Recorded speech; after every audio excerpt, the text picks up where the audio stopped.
ప్రశ్నాపత్రాల leak కేసులో దర్యాప్తును 2 నెలల్లో పూర్తి చేసేలా కేంద్ర ప్రభుత్వం చట్టం చేయనుంది.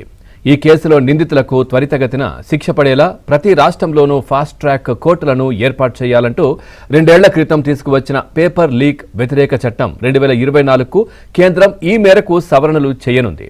ప్రశ్నాపత్రాల లీకేజీకి పాల్పడిన వారికి లేదా పరీక్షల్లో అనైతికంగా ప్రవర్తించే వారికి కనిష్టంగా 5 ఏళ్లు, గరిష్టంగా 10 ఏళ్ల జైలు శిక్ష, 50 లక్షల వరకు జరిమానా విధించనున్నట్లు లోక్సభ సభ్యులందరికీ సర్క్యులేట్ చేసిన పబ్లిక్ ఎగ్జామినేషన్స్ సవరణ బిల్లులో పేర్కొన్నారు.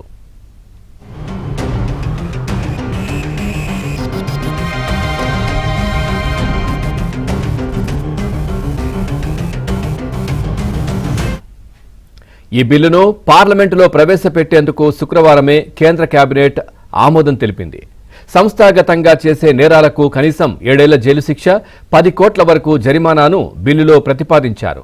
ప్రశ్నాపత్రాల లీక్ కేసులను త్వరితగతిన విచారించేందుకు ఫాస్ట్ ట్రాక్ కోర్టులను ఏర్పాటు చేసేలా అన్ని రాష్ట్రాలను, కేంద్రపాలిత ప్రాంతాలను ఆదేశిస్తున్నట్లు బిల్లులో పేర్కొన్నారు.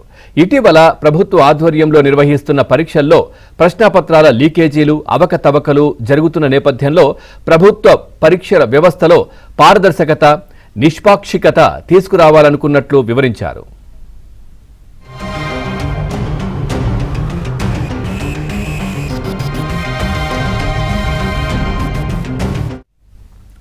అలాంటి ఘటనలు జరిగినప్పుడు త్వరితగతిన విచారణ జరిపేందుకు ఏదేని సెషన్ కోర్టును ప్రత్యేక ఫాస్ట్ ట్రాక్ కోర్టుగా మార్చడానికి రాష్ట్ర ప్రభుత్వాలకు ప్రతిపాదిత చట్టం అధికారం కల్పించనుంది.